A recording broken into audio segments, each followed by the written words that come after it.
Hello everyone, good morning to all. I am Pooja और आज हम डिस्कस कर रहे हैं 31 मई के करेंट अफेयर्स और शुरुआत करेंगे आज के इम्पॉर्टेंट डे के साथ। तो क्या है आज इम्पॉर्टेंट डे?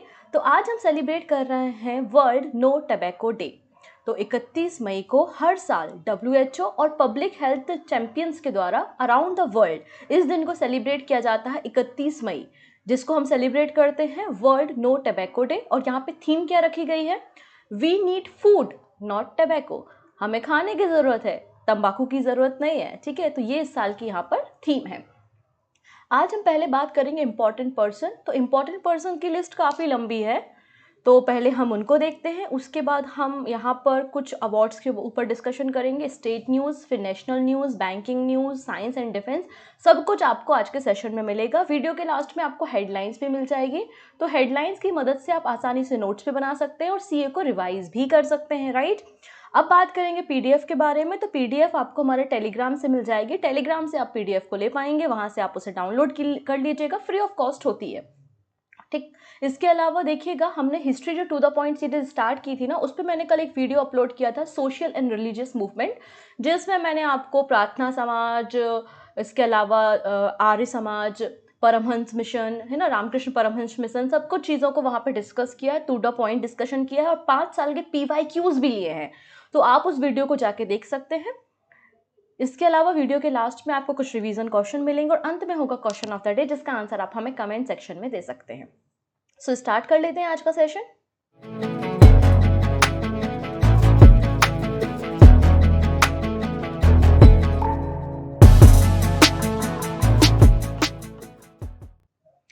सबसे इम्पॉर्टेंट न्यूज़ जिसके कारण कल पूरा भारत ऑलमोस्ट सोया नहीं था, क्योंकि बारिश हो गई थी और फिर जो फाइनल चल रहा था वो थोड़ा सा एक्सटेंड हो गया। तो यहाँ पे आईपीएल का फाइनल खेला गया है। आईपीएल का फाइनल खेला गया है Chennai super Kings and Gujarat Titan के बीच में, जिसमें चेन्नई सुपर किंग्स की जीत हुई है और उन्होंने डिफीट किया है किसे? गुजरात टाइटन को बाय द 5 विकेट। और ये चेन्नई सुपर किंग का मतलब ये सीएसके का 5वें नंबर का टाइटल है। सीएसके का किस नंबर की आईपीएल की ट्रॉफी है? ये 5वें नंबर की ट्रॉफी है। और ये जो फाइनल मैच खेला गया था वो नरेंद्र मोदी स्टेडियम अहमदाबाद में खेला गया था। ठीक, इसके अलावा कुछ अवार्ड्स होते हैं, जैसे कि ऑरेंज कैप। ऑरेंज कैप उस स्पोर्ट पर्सन को दिया जाता है, उस क्रिकेटर को दिया जाता है जिसने सबसे ज़्यादा स्कोर किया हो, सबसे ज़्यादा रन बनाए हो। तो हाईएस्ट रन स्कोरर को मिलता है ऑरेंज कैप, और ये दिया गया है शुभमन गिल को, जिन्होंने 890 रन बनाए हैं। नेक्स्ट बात करेंगे पर्पल कैप। पर्पल कैप उस क्रिकेटर को दिया जाता है जिसने सबसे ज़्यादा विकेट लिए हों। मोहम्मद सामी, इन्होंने 28 विकेट लिए हैं और ये गुजरात टाइटन से बिलोंग करते हैं। नेक्स्ट है most valuable player, Shubman Gill, Gujarat titan. Emerging player Yashasvi Jaiswal, और fair play award Gujarat titans को मिला है। तो याद रखेंगे, 5वीं बार आईपीएल का टाइटल किसने उठाया है? सीएसके ने उठाया है। नेक्स्ट बात कर लेते हैं यहाँ पर वेरी इंपॉर्टेंट पर्सन जो न्यूज़ में है, उनका नाम है प्रवीण कुमार श्रीवास्तव, जो कि हमारे देश के नए सीबीसी बन गए हैं। सीबीसी का मतलब क्या होता है? सेंट्रल विजिलेंस कमिश्नर होता है।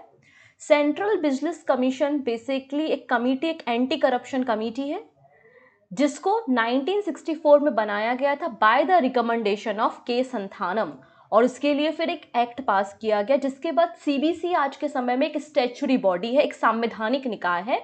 सेंट्रल विजिलेंस कमिश्नर एक्ट 2003 में पास किया गया था और उसके बाद सीबीसी बनाया गया। सीबीसी अपनी रिपोर्ट प्रेसिडेंट ऑफ इंडिया को सबमिट करते हैं। तो सेंट्रल विजिलेंस कमिश्नर कौन बन गए हैं? प्रवीण कुमार श्रीवास्तव बन गए हैं। President of India Draupadi Murmu के द्वारा इन्हें ओथ मतलब शपथ ग्रहण कराई गई है। प्रवीण कुमार श्रीवास्तव हमारी कंट्री के नेक्स्ट सीबीसी होंगे। ठीक, इसके अलावा इन्होंने सुरेश एन पटेल को रिप्लेस किया है। सुरेश एन पटेल की जगह अगले सीबीसी बन गए हैं Praveen Kumar Srivastava. Very important appointment, आप इसे याद रखेंगे। अगले पर्सन जो न्यूज़ में है उनका नाम है हमारे CAG Girish Chandra Murmu. Comptroller and auditor general है हमारे कैग हैं गिरीश चंद्र मुर्मू, और इन्हें रीइलेक्ट किया गया है external auditor of WHO for the 4 year. तो आने वाले 4 सालों के लिए, मतलब 2024 से लेकर 2027 तक, 2024 से 2027 तक external auditor of WHO world health organisation किसे बना दिया गया है वापस से? गिरीश चंद्र मुर्मू को बना दिया गया है। इसके पहले 2019 से 2023 तक ऑलरेडी WHO के एक्सटर्नल ऑडिटर पोजीशन पे हमारे कैग थे। ठीक है, रिसेंटली जो 76 नंबर की वर्ल्ड हेल्थ असेंबली हुई थी ना जेनेवा में, वहां पे इनको वोटिंग दी गई और इनको 114 वोट्स मिले, जिसके बाद इन्हें रीअपॉइंट किया गया है। अब हमारे जो कैग है ना वो एक्सटर्नल ऑडिटर ILO में भी रह चुके हैं, तो WHO के भी एक्सटर्नल ऑडिटर हैं हमारे कैग और ILO के भी रह चुके हैं, तो ये बहुत गर्व की बात है हमारे लिए। नेक्स्ट पर्सन जो न्यूज में है वो है टर्की के प्रेसिडेंट। ठीक है, इनके ऊपर चर्चा करते हैं। तो देखिएगा, ये टर्की है जिसकी कैपिटल आपको अंकारा देखने को मिल जाएगी। यहाँ के नए राष्ट्रपति, करेंसी क्या है? लायरा है, और यहाँ के नए राष्ट्रपति का इलेक्शन हुआ है और ये इलेक्शन जीते कौन है? रेसिप ताइपे एर्डोगन। रेसिप ताइपे एर्डोगन जो है वो टर्की के नए राष्ट्रपति बन गए हैं, प्रेसिडेंट बन गए हैं। एक और कंट्री है अफ्रीका कॉन्टिनेंट की जिसके ऊपर हम चर्चा करेंगे, नाइजीरिया। तो नाइजीरिया के 16वें नंबर के 16th नंबर के प्रेसिडेंट बन गए हैं बोला अहमद तिनुबू, और इनकी जो प्रेसिडेंट्स इलेक्शन हुए थे उसके बाद इनकी जो ओथ वगैरह हो रही थी ना सेरेमनी, उसमें हमारे डिफेंस मिनिस्टर राजनाथ सिंह भी शामिल थे, क्योंकि राजनाथ सिंह जी 3 दिन के विजिट पे गए हुए हैं नाइजीरिया। आइए हम पूरी न्यूज को देखते हैं। ये यहाँ पर अफ्रीका कॉन्टिनेंट पे आपको एक कंट्री दिखेगी अटलांटिक ओशन से लगी हुई, विच इज नाइजीरिया, जिसकी कैपिटल आपको अबूजा देखने को मिलती है। बोला अहमद तिनुबू प्रेसिडेंट बन गए हैं नाइजीरिया के और इन्होंने नए प्रेसिडेंट के रूप में शपथ ली है।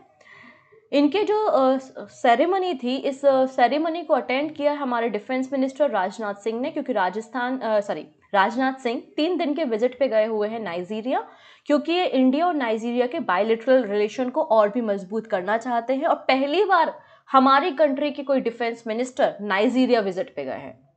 This is the first ever visit of an Indian defence minister to Nigeria. ठीक, अगले पर्सन हम देख लेते हैं। इनके बारे में हमने पहले भी बहुत डिस्कशन किया है, लेकिन अभी रिसेंटली अवार्ड सेरेमनी हुई थी और इनको अवार्ड दिया गया, तो वापस से न्यूज में आ गए, तो मुझे लगा कि 2 मिनट की तो बात है, वापस हम डिस्कस कर लेते हैं। मैं बात कर रही हूँ 57th नंबर के ज्ञानपीठ अवार्ड। तो गोवा के राइटर है दामोदर मोजो, इन्हें 57th नंबर का ज्ञानपीठ अवार्ड दिया है, और ये ज्ञानपीठ अवार्ड जो गोवा के गवर्नर हैं PS श्रीधरन पिल्लई के द्वारा इन्हें ये 57th नंबर का ज्ञानपीठ अवार्ड दिया गया। इन्होंने कोंकणी भाषा में कई सारी बुक्स लिखी है और इंग्लिश लैंग्वेज में भी बुक लिखी है। इन्हें 1983 में साहित्य अकादमी अवार्ड भी मिला था इनकी नॉबल कर्मिलिन के लिए। इसके अलावा ये गोवा के 2nd नंबर के पर्सन हैं जिनको ज्ञानपीठ अवार्ड मिला है 2008 में। रविंद्र केलेकर, इन्हें भी ज्ञानपीठ अवार्ड मिला था, जो कि गोवा से बिलोंग करते थे। तो ज्ञानपीठ अवार्ड के बारे में थोड़ी सी जानकारी बता दूं मैं आपको। ज्ञानपीठ अवार्ड जो है oldest and highest Indian literacy award है, जिसको हर साल दिया जाता है भारतीय ज्ञानपीठ के द्वारा। इसमें हमारे जो शेड्यूल है 8, शेड्यूल 8 की कोई भी इंडियन लैंग्वेज में कोई बुक या नोवेल लिखी जाती है, उसमें यहाँ पर ये अवार्ड दिया जाता है, इंक्लूडेड इंग्लिश। पहला अवार्ड, मतलब अवार्ड की शुरुआत तो 1961 में हुई थी, लेकिन पहला अवार्ड जो है वो 1965 में दिया गया था, और पहले पर्सन जिनको ज्ञानपीठ अवार्ड मिला था वो है GK शंकर कुरूप, इनको ये पहला अवार्ड दिया गया था।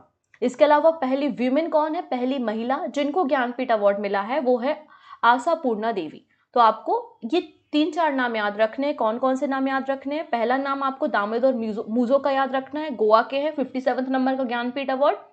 फर्स्ट ज्ञानपीठ अवार्ड 1965 में GK शंकर कुरूप को मिला था, और पहली महिला जिन्हें 1976 में ज्ञानपीठ अवार्ड मिला था वो है आशापूर्णा देवी। 1961 में इन अवार्ड्स की शुरुआत की गई थी।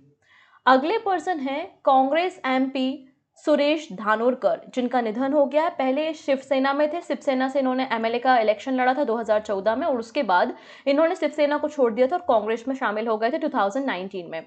तो कांग्रेस से ये इलेक्टेड थे, MP थे, चंद्रपुरा वानी अरनी लोकसभा कॉन्स्टिट्यूंसी से, और इनका निधन हो गया है। इन्हें बालू के नाम से भी जाना जाता था, और इनकी जो वाइफ है प्रतिभा धानोरकर, वो भी कांग्रेस में MLA हैं। चलिए अब बात करते हैं हम कांस फिल्म फेस्टिवल के बारे में। रिसेंटली मैंने आपको कुछ और अवार्ड्स भी बताए थे, अब कुछ और अवार्ड्स यहाँ पे दिए गए हैं, उनको भी हम डिस्कस कर लेते हैं। तो मैंने आप लोगों को एक अवार्ड बताया था, पाल्म डियोर अवार्ड। जो पाल्म डियोर अवार्ड होता है कांस फिल्म फेस्टिवल में, वो अवार्ड मिला था माइकल डगलस को, याद आया, मैंने आपको बताया था एक दिन करंट अफेयर्स में। इसके अलावा एक और ऐसी डायरेक्टर हैं जिनको ये अवार्ड दिया गया है, जिनका नाम है जस्टिन ट्रीट। जस्टिन ट्रीट को एनाटॉमी ऑफ अ फॉल, इसके लिए इन्हें पाल्म डियोर कांस अवार्ड दिया गया है, जो कि हाईएस्ट प्राइज होता है। ये एक डायरेक्टर है और she is the third women director जिनको ये कांस का टॉप ऑनर या सम्मान दिया गया है। इसके अलावा आप यहाँ पे बेस्ट एक्ट्रेस और बेस्ट एक्टर देख सकते हैं। बेस्ट एक्ट्रेस का अवार्ड दिया गया है मार्वे दिसदर को। इसके अलावा बेस्ट एक्टर का अवार्ड दिया गया है कोजी याकाकुशो को। ठीक, चलिए नेक्स्ट बात करेंगे नीरज चोपड़ा के बारे में। एक्चुअली इन्होंने एक एप्लीकेशन डाली थी और चाहते थे कि आने वाले समय के जो गेम्स होने वाले हैं, जो इंटरनेशनल इवेंट्स होने वाले हैं, उसकी तैयारी और भी अच्छे से करें। ऐसा इनने नहीं, कई सारे और स्पोर्ट पर्सन ने एप्लीकेशन डाली थी और इन लोगों की एप्लीकेशन गवर्नमेंट ऑफ इंडिया ने अप्रूव कर दी है। उसी से रिलेटेड ये न्यूज़ है। एमओसी का मतलब होता है मिशन ओलंपिक सेल। एमओसी का मतलब है मिशन ओलंपिक सेल। आप सभी को पता है 2024 में ओलंपिक होंगे और ओलंपिक में ये सारे जो बड़े बड़े हमारे स्पोर्ट्स प्लेयर हैं वो सभी पार्टिसिपेट करेंगे। लेकिन पार्टिसिपेशन करने के लिए पहले प्रिपरेशन करना भी तो जरूरी है ना। एग्जाम में बैठोगे तो एग्जाम की तैयारी तो करोगे ही, और तैयारी करने के लिए कोचेस की और एक स्ट्रॉन्ग ट्रेनिंग की जरूरत होती है। तो इन सारे स्पोर्ट पर्सन ने अपनी एप्लीकेशन दर्ज की थी। तो मिशन ओलंपिक सेल को एक एप्लीकेशन दी गई थी नीरज चोपड़ा के द्वारा और इन्होंने प्रपोज किया था कि वो फिनलैंड में जाके ट्रेनिंग लेना चाहते हैं। तो उनकी इस एप्लीकेशन को यहाँ पे एक्सेप्ट कर लिया गया है। तो ये फिनलैंड जा रहे हैं अपनी ट्रेनिंग के लिए। इसके अलावा पेडलर पयास जैन, इनकी भी ट्रेनिंग जो है वो ताइवान में कैंप में, इनको भी अप्रूव कर दिया गया है। मनिका बत्रा और साथिया ज्ञानशंकर, ठीक है। तो ये इन दोनों की भी एप्लीकेशन, जो कि टेनिस स्टार है, इन दोनों की एप्लीकेशन भी एक्सेप्ट कर ली गई है और इनके लिए भी सेपरेट इंडिविजुअल कोचेस अपॉइंट करने की बात कर दी गई है। इसका ये मतलब वो जितने भी एक्सपेंसेस होंगे, चाहे वो एयर ट्रेवल हो, कैंपिंग का एक्सपेंसेस हो, कोच का एक्सपेंस हो, वो सारी गवर्नमेंट ऑफ इंडिया या फिर जो ये ओलंपिक सेल है वो उठाती है, वो बियर करती है। नेक्स्ट बात करेंगे 13th hockey India sub junior man national championship, जो कि राउरकेला में हुई है उड़ीसा में 18 मई से लेकर 28 मई के बीच में। इसके रिजल्ट के बारे में हमें बात करनी है। किसके बारे में? 13 hockey India sub junior man national championship कहाँ हुई है? राउरकेला उड़ीसा में हुई है। फाइनल जो मैच खेला गया था वो उत्तर प्रदेश हॉकी टीम और हॉकी एसोसिएशन ऑफ उड़ीसा के बीच में खेला गया था, जिसमें उत्तर प्रदेश की हॉकी टीम जीत गई है। तो उत्तर प्रदेश हॉकी ने 13th hockey India sub junior men's national championship जीत लिया है, जो कि बिरसा मुंडा स्टेडियम में खेला गया था। ठीक है, उत्तर प्रदेश की टीम यहाँ पे फर्स्ट नंबर पे आई, इसने डिफीट किया है उड़ीसा की टीम को, तो सेकंड नंबर पे हो जाएगा उड़ीसा की टीम। उड़ीसा हॉकी एसोसिएशन को फाइनल में डिफीट किया है। थर्ड नंबर पे है हरियाणा हॉकी और चौथे नंबर पे है आपका मध्य प्रदेश। ठीक है, और उत्तर प्रदेश के बारे में बात करेंगे तो उत्तर प्रदेश के मुख्यमंत्री योगी आदित्यनाथ हैं, कैपिटल लखनऊ है, आनंदीबेन पटेल गवर्नर हैं।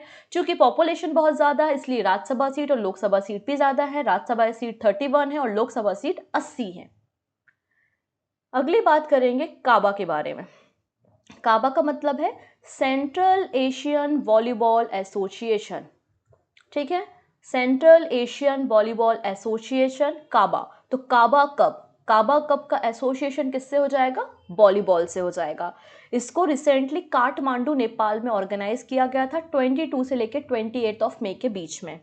ठीक है, वीमेंस वॉलीबॉल चैलेंज कप काबा, इसको ऑर्गेनाइज किया गया था, जिसमें 8 कंट्रीज ने पार्टिसिपेट किया था और विनर कौन रही है? फर्स्ट नंबर आई है इंडिया का। आइए हम देख लेंगे। तो इंडिया ने काबा वीमेन चैलेंज कप 2023 का टाइटल अपने नाम कर लिया है। काठमांडू नेपाल में खेला गया था और इसने डिफीट किया है कजाकिस्तान को। तो कंपटीशन जीता कौन है? इंडिया। रनर अप कौन रहा है? कजाकिस्तान। उसके बाद नेपाल और उज्बेकिस्तान और श्रीलंका रहे हैं। India remain undefeated in the entire competition, एक भी मैच इंडिया नहीं हारी है। इस टूर्नामेंट को ऑर्गेनाइज किया गया था नेपाल वॉलीबॉल एसोसिएशन के द्वारा और 8 कंट्रीज की टीम ने यहाँ पे पार्टिसिपेट किया था। नेक्स्ट बात कर लेते हैं यहाँ पे हम। प्राइम मिनिस्टर मोदी ने वीडियो कॉन्फ्रेंसिंग के जरिए असम की पहली वंदे भारत एक्सप्रेस ट्रेन को फ्लैग ऑफ किया है, हरी झंडी दिखाई है। तो ये असम राज्य की पहली हाई स्पीड ट्रेन या वंदे भारत ट्रेन है, जो कि गुवाहाटी से न्यू जलपाईगुड़ी तक चलेगी। लगभग 411 किलोमीटर की डिस्टेंस को कवर करेगी 5 आवर एंड 30 मिनट्स में। वेस्ट बंगाल की तो ये थर्ड वंदे भारत है, लेकिन असम की ये पहली वंदे भारत एक्सप्रेस है। नेक्स्ट, अब बात कर लेते हैं हम पटनायक साहब जी के बारे में। नवीन पटनायक जी जो कि मुख्यमंत्री हैं उड़ीसा राज्य के, और इनके द्वारा एक कैंपेन की शुरुआत की गई है, Odisha for artificial intelligence, artificial intelligence for youth. क्या लॉन्च किया इन्होंने?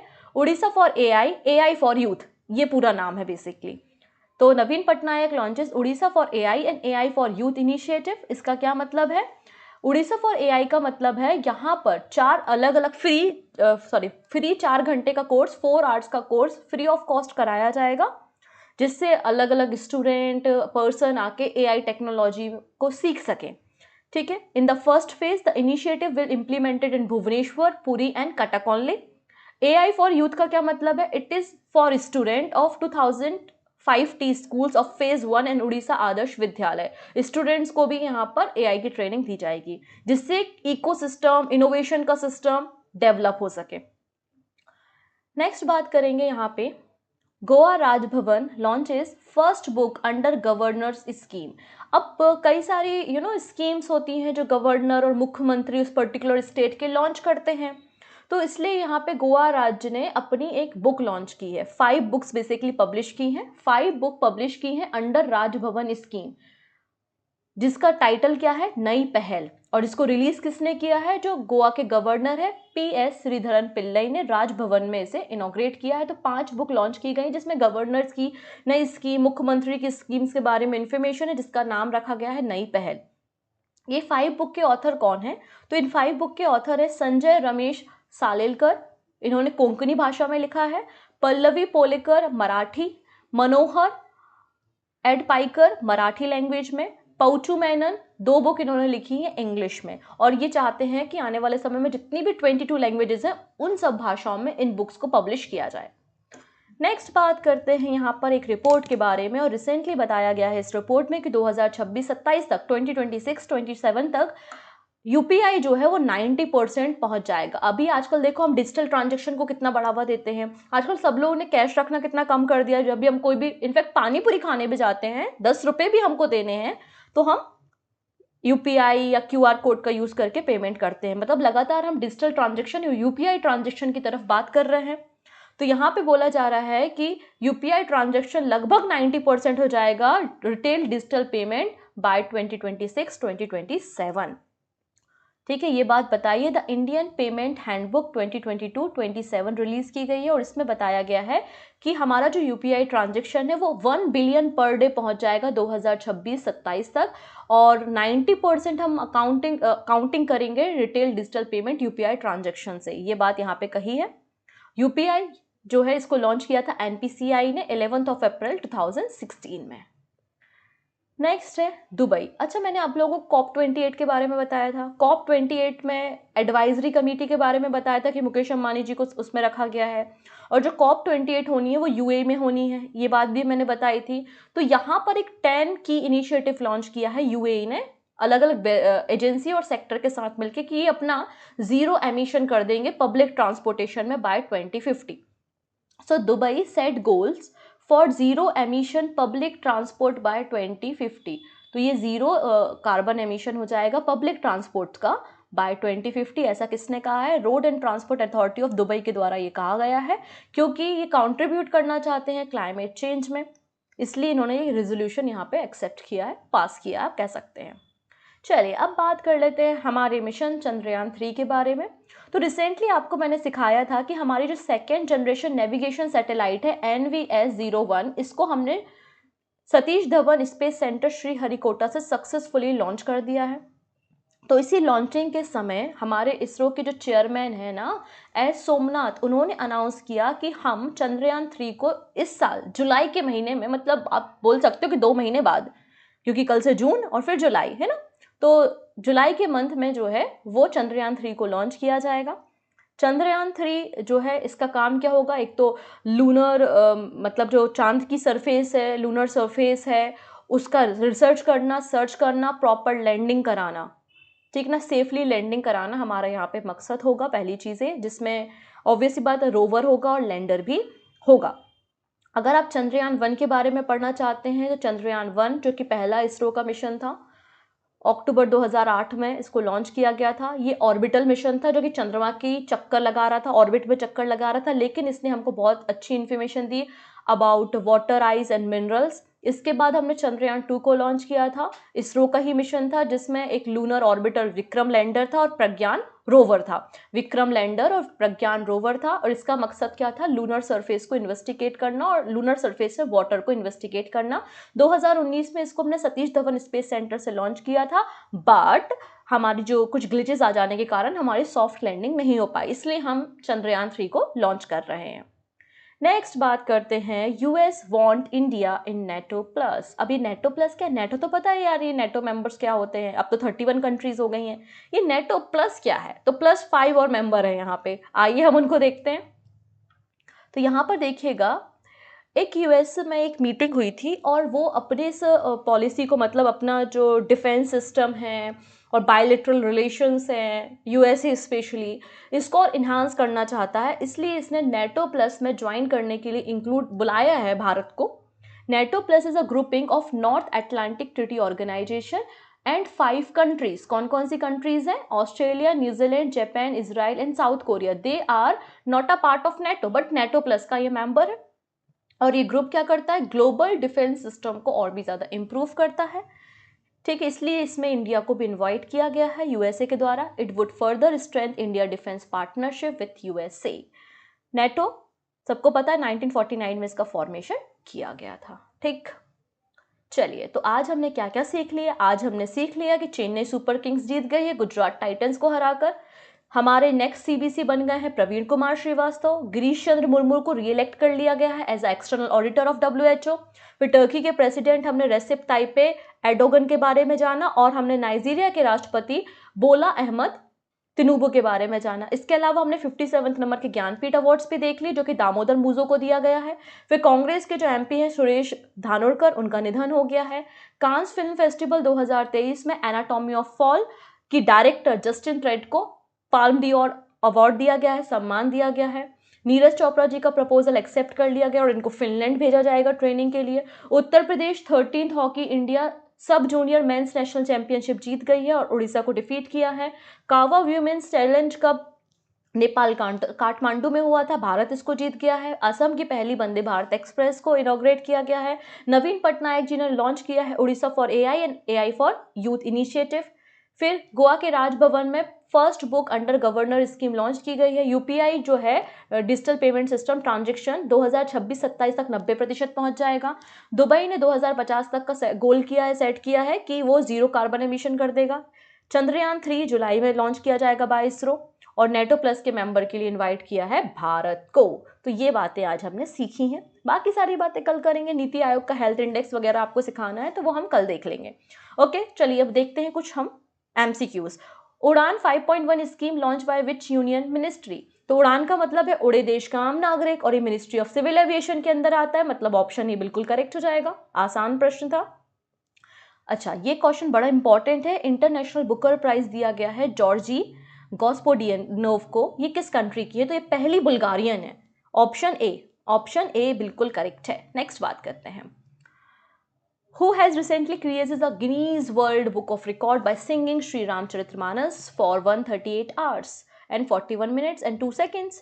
तो ये रिकॉर्ड बनाया है डॉक्टर जगदीश पिल्लई, वाराणसी से बिलोंग करते हैं। ऑप्शन डी बिल्कुल करेक्ट हो जाएगा। नेक्स्ट बात करते हैं। यहाँ पे देखिए, एडवाइजरी कमेटी COP 28 में किसे शामिल किया गया? तो आज ही हमने आपको फिर से बताया था, Mukesh Ambani is the right answer. Option C is the right answer. Shri Krishnan Harihara को किस बैंक का मैनेजिंग डायरेक्टर और सीईओ अपॉइंट किया गया है? तो आंसर हो जाएगा Karnataka bank, option number D. Next है, man single title of Malaysian master 2023 किसने जीता है कुआलालंपुर में और ये पहले मैन है? आंसर हो जाएगा HS प्रणॉय, ऑप्शन ए। इसको आप जरा मैच करके बता देना। कल मैंने आपको IIFA अवार्ड्स के बारे में बताया था, best film, best actor in leading role, best actress in leading role, best director. तो मैचिंग करके आप जो सही आंसर होगा वो हमें कमेंट में बताना। बाकी सारी बातें करेंगे हम कल के सेशन में। So take care and bye bye.